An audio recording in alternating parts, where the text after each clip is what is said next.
अरुणाचल का सभी जनता को वेरी गुड इवनिंग। मैं फिर से माफ़ी मांगना चाहूँगा। 9 o'clock का टाइम दिया था, लेकिन 9:30 में मुझे आना पड़ रहा है। इसका रीज़न है, कारण है।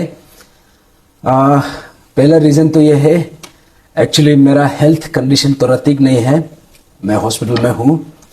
और दूसरा बात यह है, एक्चुअली मैं एडवोकेट से बात कर रहा था, जो लर्नड एडवोकेट है बीके पांगिन सर, और जो 2-3 एक्सपर्ट्स है, उन लोगों से बात कर रहा था।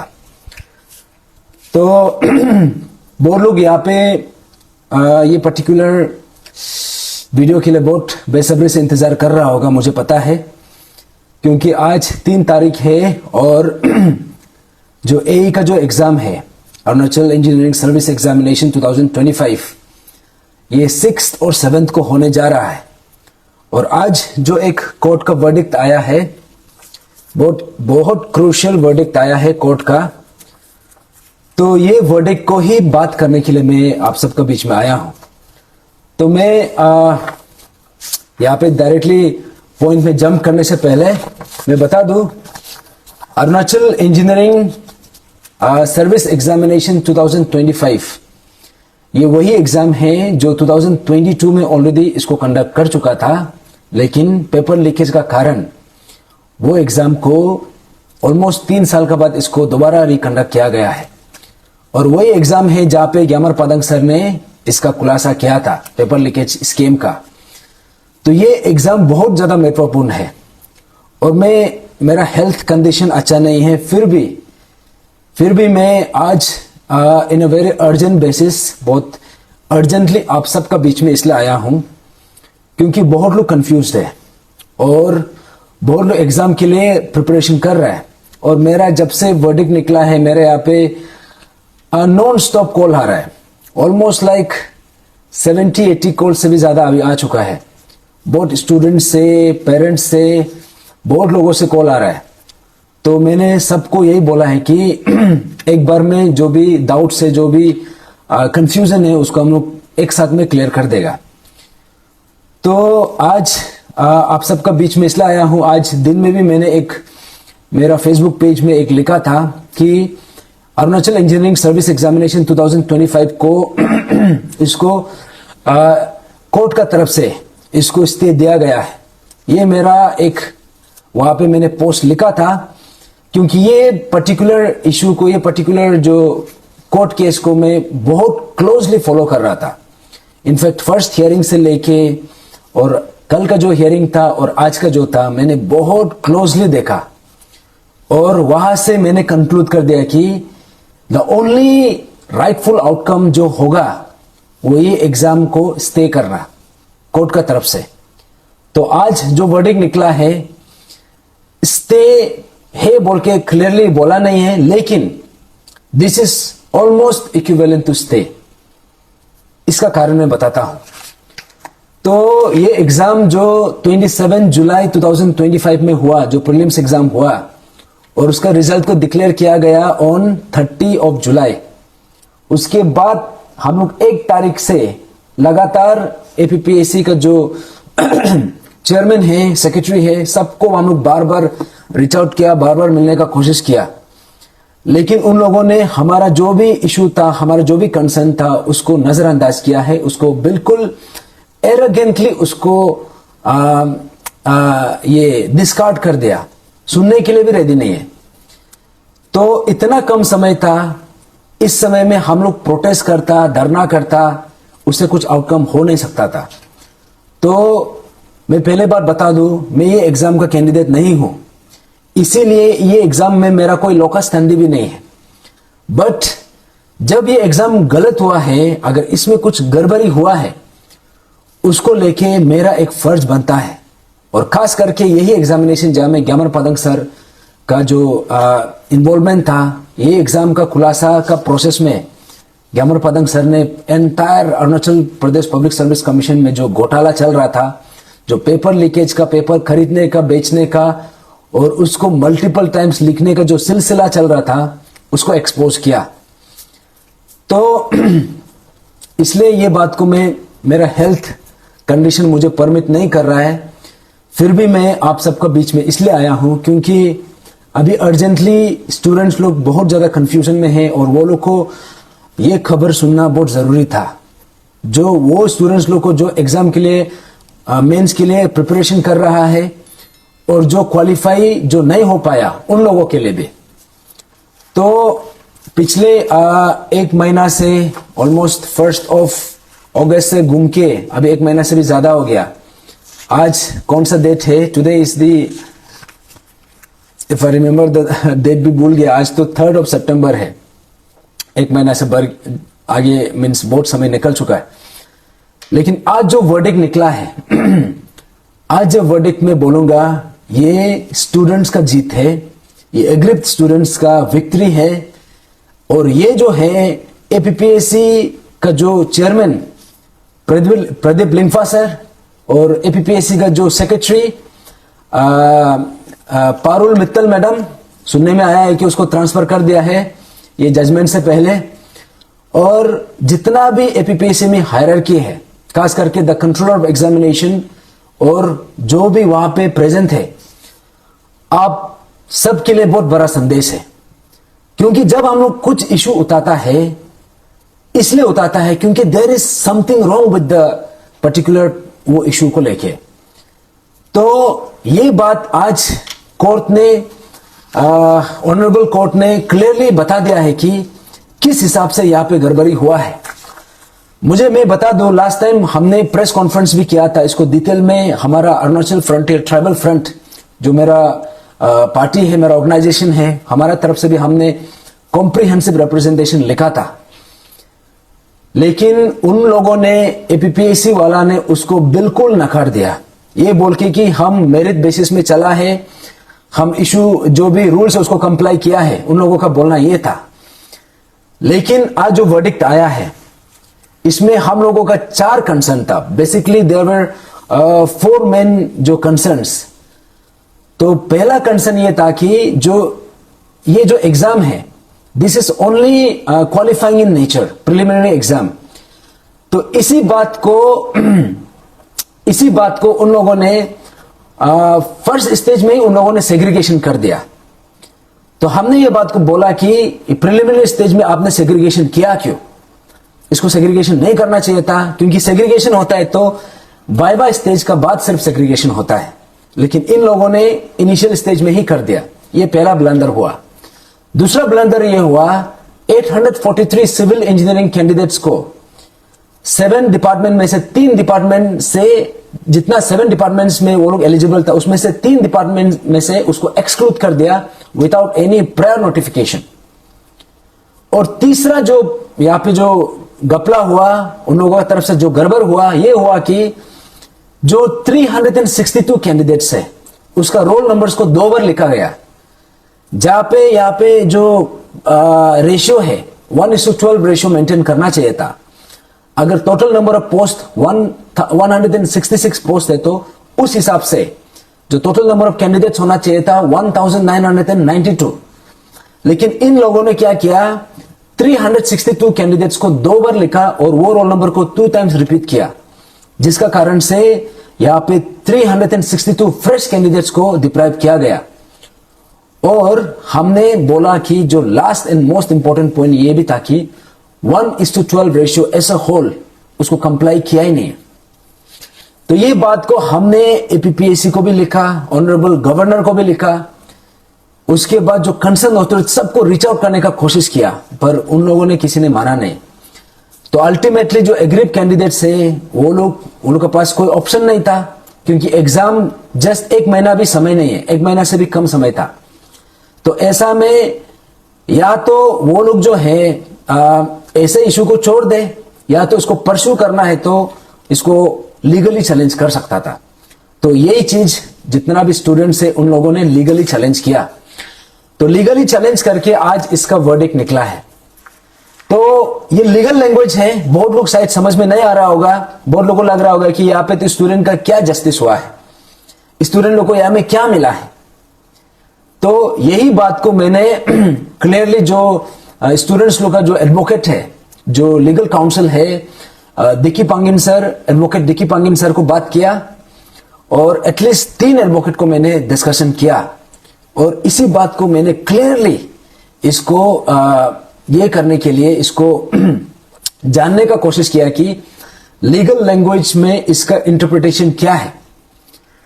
तो जो पहला यहां पे जो वर्डिक्ट दिया है इसमें बहुत अहम बहुत कुछ लिखा है, लेकिन सबसे इंपॉर्टेंट लाइन यहां पे जो लिखा है ये मैं आप सबको पढ़ के सुना दो। यहां पे लिखा है कि जो इसमें नंबर 12 में लिखा है कि यहां पे under such circumstances this court is of the view that prima facie the writ petitioners are being able to make out the case for passing appropriate orders by this court. So this matter will of course require a detailed hearing. तो उसके बाद as notices have been issued, parties are at liberty to complete their pleadings if so advised. फिर उसके बाद जो number जो 13 में जो लिखा है कि meanwhile the writ petitioners in view of the segregation resorted to by the APPAC who have been left out of the zone of consideration will be permitted by the APPAC to appear for the mains examination which is scheduled to be held on 6th and 7th of September 2025 by making all the arrangements and issuance of admit cards and other relevant documents. तो मैं सीधा यहां पे बोलना चाहूंगा इसका मतलब क्या है। तो इसी बात को मैंने डिकी पांगिन सर से भी कंसल्ट किया जो लर्नेड एडवोकेट है ये पर्टिकुलर केस का, और यहां पे मैंने एटलीस्ट और 2 लीगल एक्सपर्ट को बात किया। तो वहां से मुझे ये क्लियरली संदेश, ये क्लियरली यहां से जो वर्डिक्ट का जो आउटकम है ये निकलता है कि जो 362 कैंडिडेट्स को जिसका रोल नंबर को 2 बार लिखा गया है, दैट मीन्स रोल नंबर्स को 2 टाइम्स रिपीट करने का कारण वहां पे ओवरलैपिंग हुआ, जबकि 1:12 रेशियो मेंटेन करना चाहिए था और 1:12 रेशियो के हिसाब से जितना भी कैंडिडेट्स है वो सब इंडिविजुअल रोल नंबर्स सबका एक होना, वहां पे रिपीटेशन नहीं होना चाहिए था। लेकिन ये वर्डिक्ट के हिसाब से ये बोला है कि because of the repetition of 362 candidates को उसका रोल नंबर को 2 बार रिपीट करने का कारण से अभी कोर्ट ने ये वर्डिक्ट दिया है कि ये जो ओवरलैपिंग हुआ है इसको रेक्टिफाई करना है, और एपीपीएससी को ये डायरेक्शन दिया है कि आपका जो एक ऑलरेडी शेड्यूल डेट है 6 सितंबर एंड 7 सितंबर 2025 जो उसमें जो मेंस एग्जाम होने जा रहा है उसमें ये डायरेक्शन दिया है कि इसी एग्जामिनेशन में जो ऑलरेडी लिस्ट आउट पहले से निकल के रखा हुआ है, जो सिलेक्टेड है उन लोगों को क्वेश्चन नहीं किया है, वो सिलेक्टेड है, दे आर परफेक्टली फाइन। लेकिन इसका अलावा यहां पे क्लियरली ये मेंशन है कि इवन दो यहां पे मेंशन है रिट पिटिशनर्स, तो यहां पे आप सबको बता दो यहां में जितना भी रिट पिटिशनर है 362 कैंडिडेट्स तो रिट पिटिशन मारा नहीं है, it is close to 100 candidates ने यहां पे रिट पिटिशन मारा है। तो इसी लैंग्वेज को मैंने जो हमारा लर्नेड एडवोकेट है उसको पूछा है, तो उसका बोलना यह है कि कोर्ट का भी ये डायरेक्शन ये है कि यहां पे जो भी डिप्राइव हुआ है चाहे उसका नाम रिट पिटिशनर का लिस्ट में हो या ना हो, they must be included in the जो लिस्ट है उसमें इंक्लूड होना पड़ेगा, और 6 सितंबर एंड 7 सितंबर को जो एग्जाम होने जा रहा है उसमें इन लोगों को भी एलिजिबल कराना पड़ेगा। अभी आप सोच के देखिए, ये जो है स्टे ऑर्डर तो बोला नहीं है, लेकिन मैं आप सबको बता दूं यहां पे एक प्रक्रिया होता है जब एग्जामिनेशन कंडक्ट करना होता है, जब रिजल्ट डिक्लेयर करता है उसके बाद एडमिट कार्ड इशू करता है, ये एक टाइम पीरियड लगता है। तो वर्डिक्ट निकला है ऑन 3 सितंबर, आज निकला है, एग्जाम होने जा रहा है ऑन 6 एंड 7 सितंबर। तो आप इमेजिन कर सकते सिर्फ 3 दिन का फासला है, ओनली 3 डेज गैप।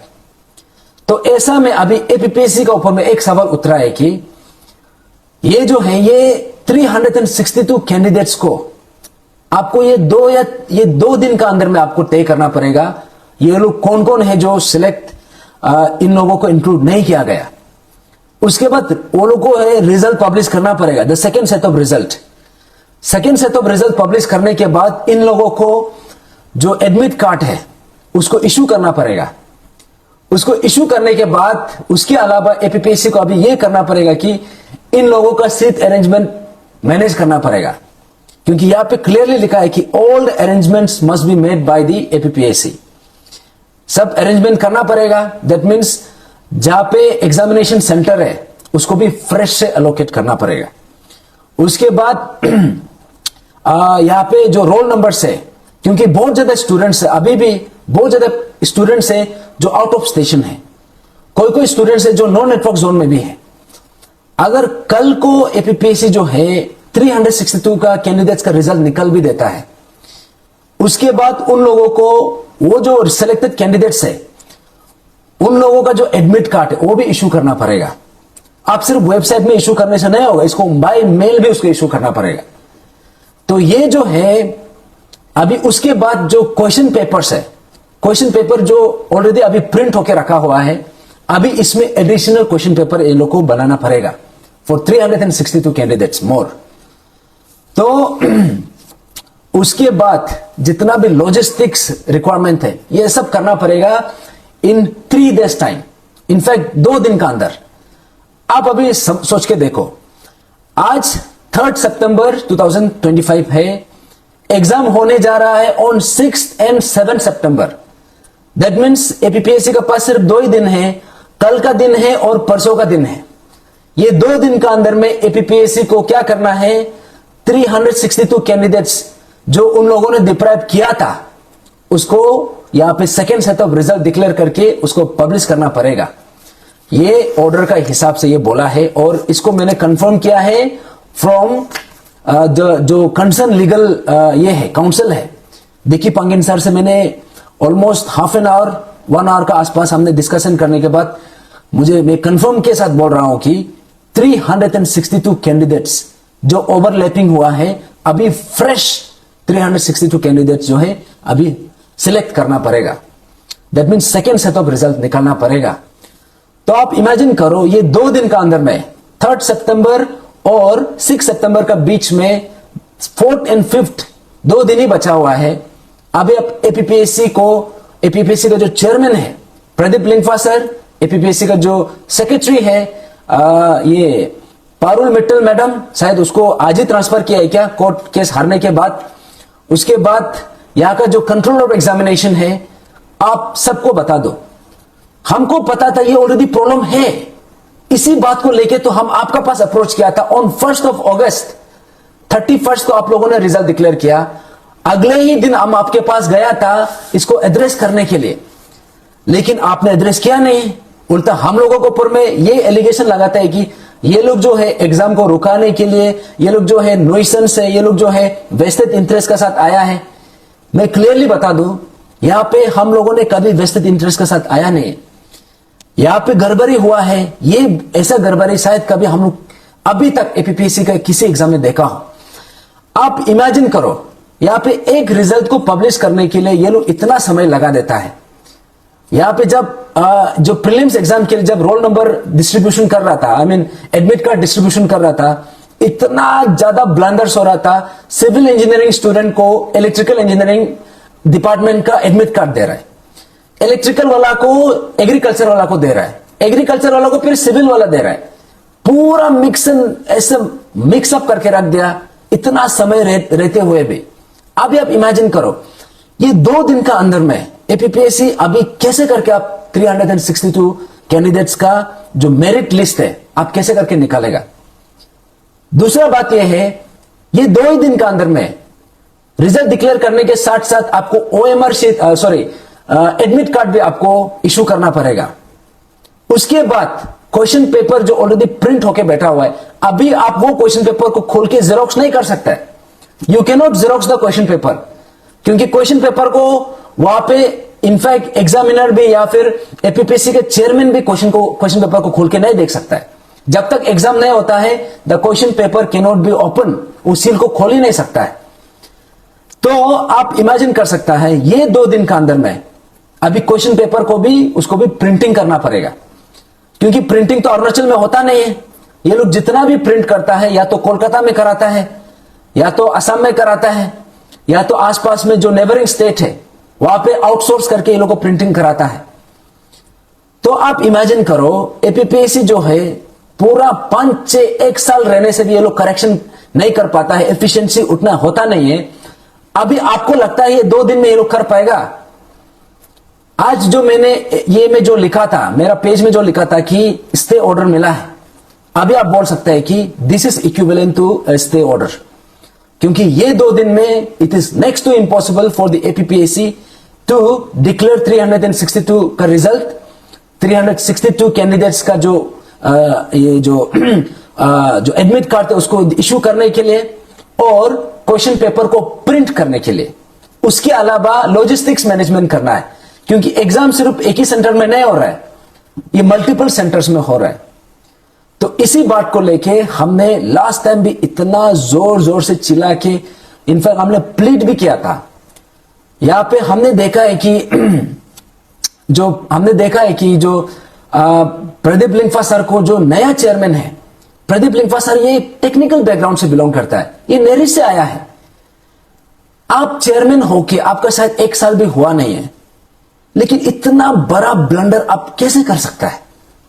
और उसको करने के बाद, हाँ कर दिया तो कर दिया, आप उसको जो ब्लंडर हो चुका उसको एक्सेप्ट करके, ये टाइम रेट है, आपको उसको करेक्शन करना चाहिए था, लेकिन करेक्शन किया नहीं।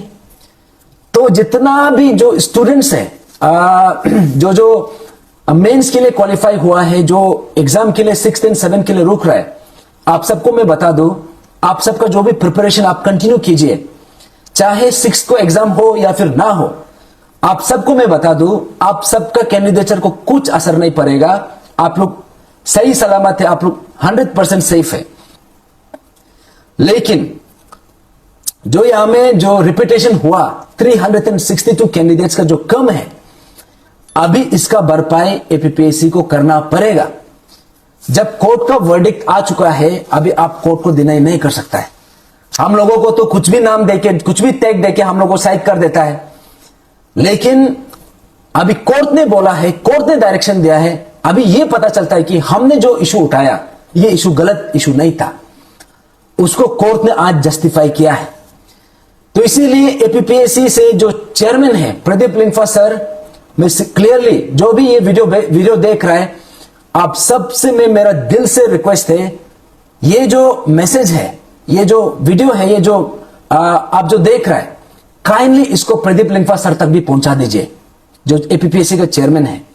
और जो वहां का जो सेक्रेटरी है पारुल मित्तल मैडम, उसका जो वहां का कंट्रोलर ऑफ एग्जामिनेशन है, वो लोगों को क्लियरली पहुंचा दीजिए कि आप लोगों का जो एक इतना बड़ा गपला करने के वजह से, आप लोगों का ब्लंडर करने का वजह से, अभी आपको ये चीज को कोर्ट से डायरेक्शन, आपको कोर्ट का डायरेक्शन के थ्रू से आपको आज करना पड़ रहा है, जबकि आपको कोर्ट का बिना इंटरवेंशन का भी आप लोग किया जा सकता था, लेकिन आप लोगों ने खुद ही अपना गलती को स्वीकार करने के लिए रेडी नहीं है।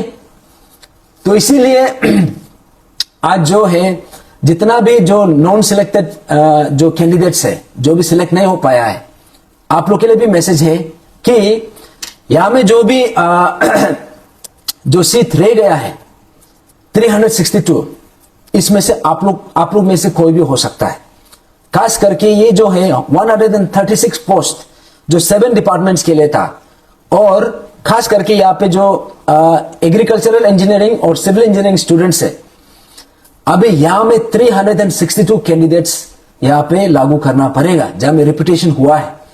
और 1:12 रेशियो का अगर हिसाब से देखा जाएगा तो उसमें 47 पोस्ट टोटल में कम है, तो कुल मिला के 407 पोस्ट अभी भी कम है।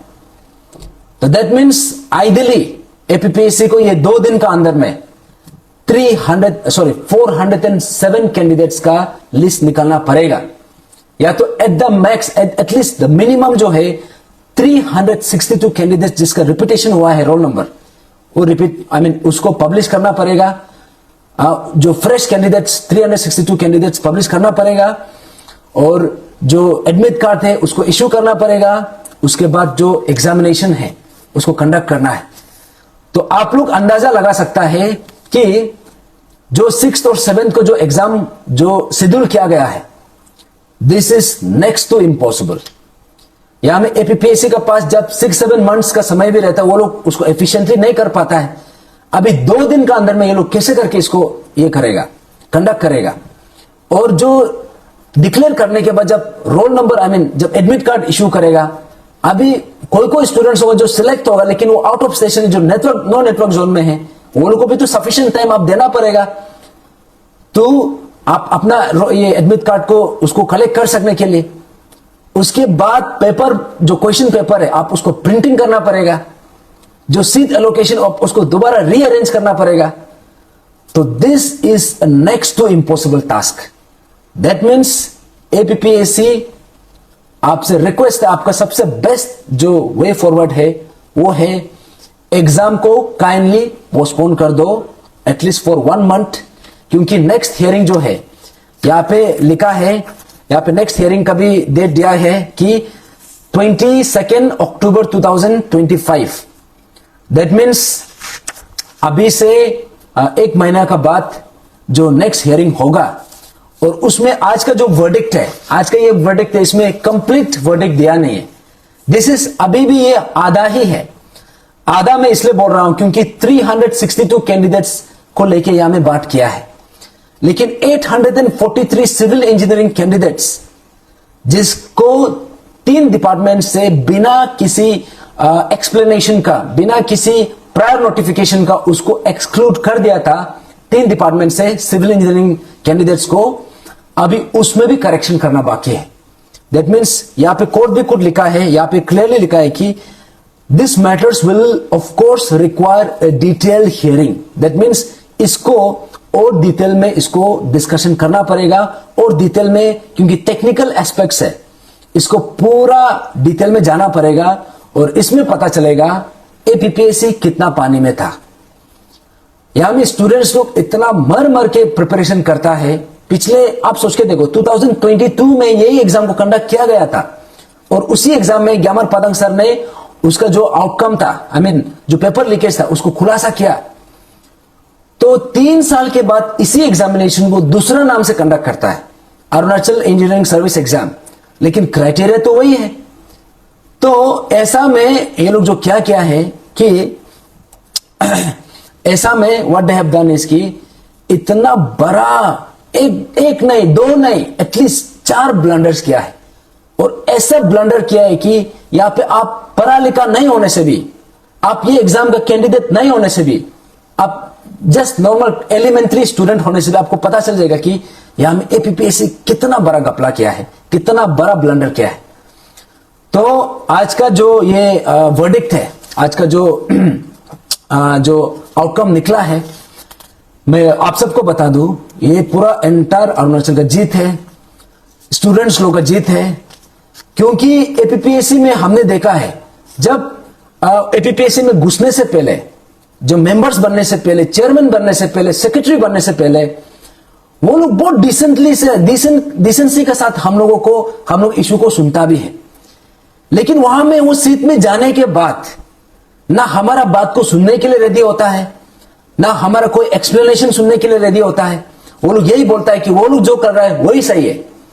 तो आज एक आउटकम यहां पे रिजल्ट निकला है, जहां से क्लियर कट संदेश जा रहा है कि एपीपीएससी जो है, जो चेयरमैन है प्रदीप लिंगफा सर, जो सेक्रेटरी है पारुल मित्तल मैडम, जो कंट्रोलर ऑफ एग्जामिनेशन है, और जितना भी है, यहां पे आप सबको एक क्लियर कट संदेश जा रहा है कि जब स्टूडेंट्स कुछ इशू उठाता है, जब एग्रीड स्टूडेंट कुछ इशू उठाता है, आप उसको नजरअंदाज नहीं करना चाहिए।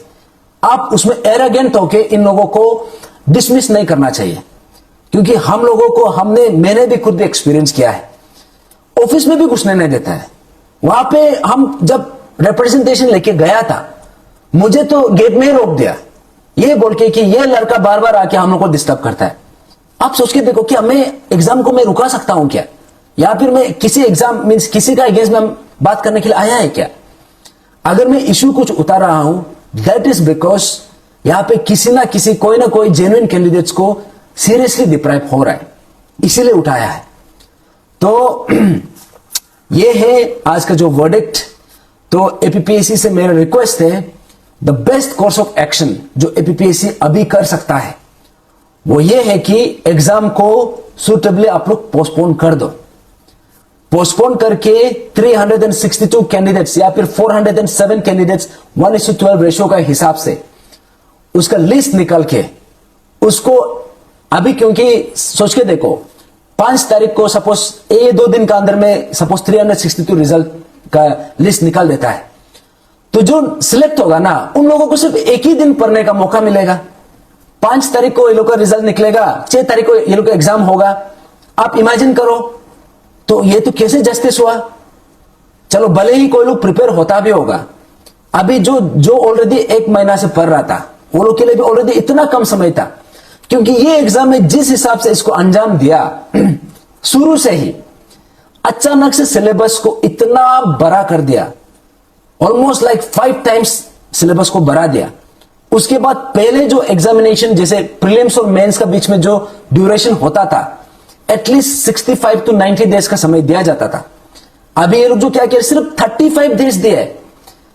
ये लोग का सिलेबस का हिसाब से तो ये लोग 90 डेज समय देने से भी सिलेबस कंप्लीट नहीं हो पाएगा, इतना तक का सिलेबस को बढ़ा दिया।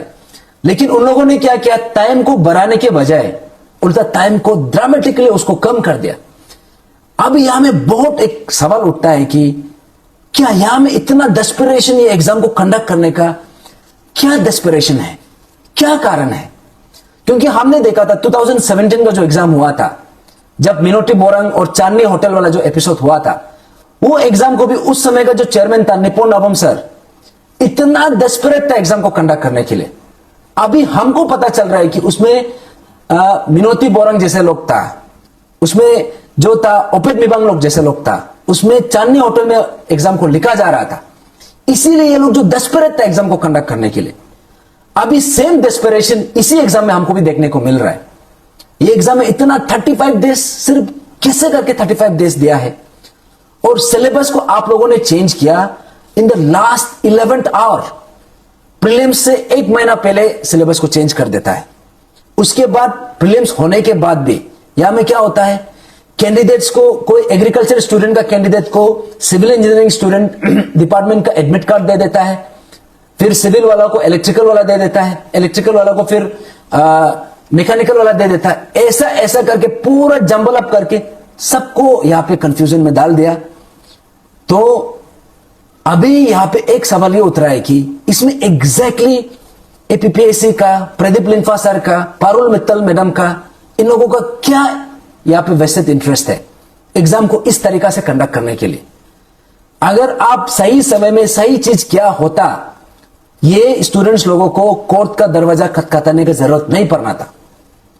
तो इसीलिए ये जो वर्डिक्ट निकला है, ये एक बहुत बड़ा तमाचा है on the face of the APPSC, खास करके जो एपीपीएससी का जो चेयरमैन है प्रदीप लिंफा सर, जिसको बहुत लोग तारीफ करता है कि ये एकदम राइचस आदमी है।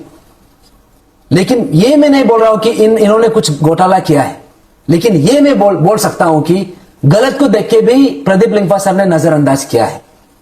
सेम चीज जो लागू होता है, जो यहां का जो सेक्रेटरी है पारुल मित्तल मैडम, आपको हम लोगों ने इतना अच्छा से एक्सप्लेन किया, उसके बावजूद भी हम लोगों को क्या बोलता है, ये लोग वेस्टेड इंटरेस्ट है, ये लोग न्यूसेंस है, इन लोगों का बात को सुनना ही नहीं है, ये लोग जो एक्चुअली एग्जाम कंडक्ट कराना नहीं चाहता है। हम लोग का कोई ऐसे इंटेंशन नहीं है। इतना जेन्युइन इशू आपका सामने में, आपका टेबल में लेके आया, आपको इशू को रिड्रेस कराने के लिए हमने रिक्वेस्ट किया, लेकिन इशू को रिड्रेस करने के बजाय इसको क्या किया है, जबरदस्ती करके बोलता है कि हमने रूल फॉलो किया है। अभी हम भी जानना चाहते हैं कि कौन सा रूल फॉलो करके आपने 2 सेम कैंडिडेट्स का रोल नंबर को 2 बार रिपीट किया है। कौन सा रूल को फॉलो करके 843 सिविल इंजीनियरिंग कैंडिडेट्स को 3 डिपार्टमेंट से बिना एनी प्रायर नोटिफिकेशन से एक्सक्लूड कर दिया?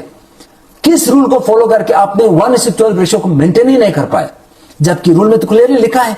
और किस रूल को ये लोग फॉलो करके प्रिलिमिनरी स्टेज में ही इन्होंने सेग्रीगेशन कर दिया, जबकि सेग्रीगेशन होता है at the end of the final exam, that means the end of the final stage of the examination, जो है वाइवा के बाद होता है। वाइवा का बाद जो आउटकम निकलना है उसको प्रीलिम्स में ही कर देता है, क्योंकि प्रीलिम्स का मार्क्स जो है ना वो फाइनल में काउंट नहीं होता है। प्रीलिम्स में जो मार्क्स मिलता है वो सिर्फ क्वालिफाइंग इन नेचर है, सिर्फ क्वालिफाई करने के लिए।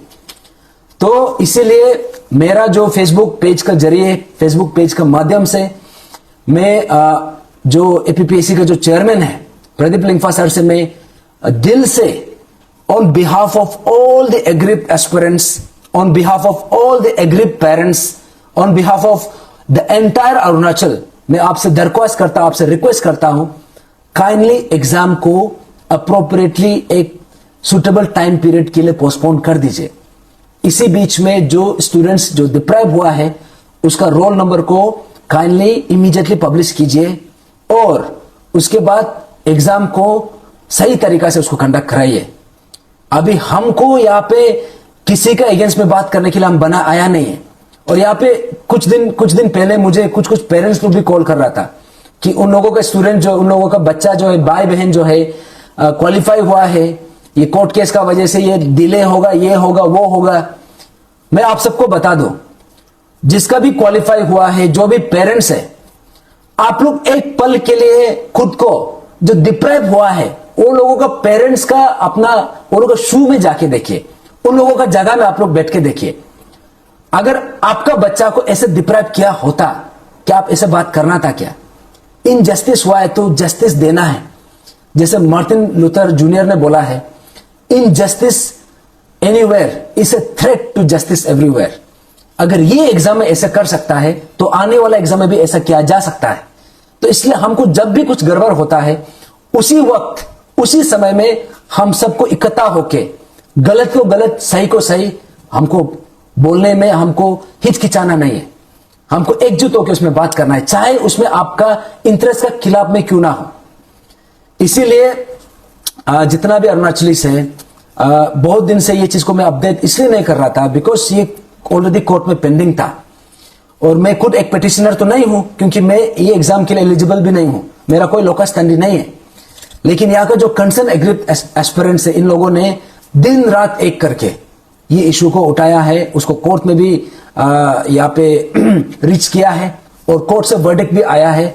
और आज जो वर्डिक्ट आया है, this is a welcome verdict, this is victory हम सब के लिए, खास करके जो डिप्राइव्ड हुआ है, पूरा एंटायर अरुणाचल के लिए। And this is a clear message to APPSC का chairman Pradeep Lingfa sir, APPSC का secretary Parul Mittal madam, APPSC का जो जितना भी हायरार्की से कंट्रोल ऑफ एग्जामिनेशन, आप लोग अपना मन मर्जी नहीं कर सकता है। आप लोग को लगता होगा आप लोग जो कर आप लोग सही कर रहे हैं, या फिर आप लोग को यह लगता होगा कि अरुणाचल में कोई यहाँ पे कोई पढ़ा लिखा नहीं है या फिर कोई समझने वाला नहीं, आप लोग शायद ऐसे लगता होगा। लेकिन हम लोग को यहाँ पे अरुणाचली हम लोग बेवकूफ नहीं है। और जब जब गलत होगा, जब जब किसी के साथ अन्याय होगा, इशू को हम डेफिनेटली रेस करेगा। और जिस हिसाब से जो आउटकम निकला है, we are very grateful to the honourable court for ये जो है जो आउटकम निकला है, इसके लिए हम बहुत ज्यादा शुक्रगुजार है, बहुत ज्यादा ग्रेटफुल है।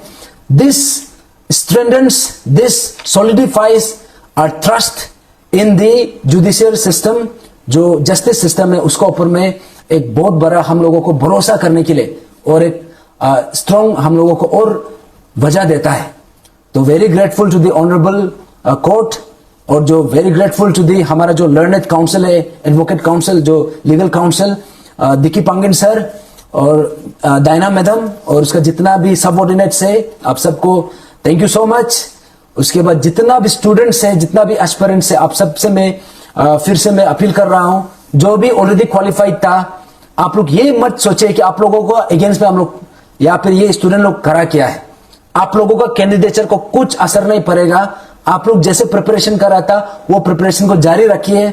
आप लोग मोमेंटम को बिल्कुल उसको जाने मत दीजिए। और दूसरा बात, जो स्टूडेंट्स जिसका सिलेक्शन नहीं हुआ, अभी जिन्होंने भी अच्छा लिखा है, आप लोग होपफुल हो सकता है, आप लोग ऑप्टिमिस्टिक हो सकता है। और इतना तो कंफर्म है कि रिजल्ट डिक्लेयर करने के बाद वेरी नेक्स्ट डे एग्जाम होगा। This is next to impossible, ये तो होना नहीं चाहिए। अगर ऐसा होता है तो ये this will be another blunder from the APPSC, from Pradeep Lingfa sir, from Parul Mittal madam, from the जो हायरार्की से आप लोग से दोबारा ब्लंडर होने जा रहा है। तो जो गड़बड़ हुआ है वो गड़बड़ को एक्सेप्ट करके, और अभी कोर्ट का डायरेक्शन आया है, तो you have no choice but to listen to this judgement. और ये जजमेंट का हिसाब से क्लियरली लिखा है कि the court has not listen, I mean the APPSC has not followed the guidelines. और इन लोगों ने यहाँ पे अनफेयरली इतना सारा स्टूडेंट्स को डिप्राइव किया है। अभी इन लोगों को जस्टिस देना है।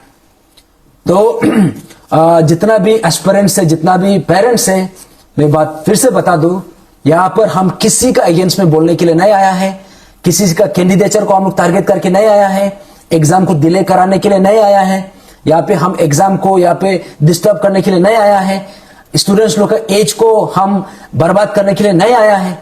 क्योंकि जो जो यहाँ पे क्वालिफाई नहीं हुआ है उन लोगों का भी तो उम्र निकल रहा है ना।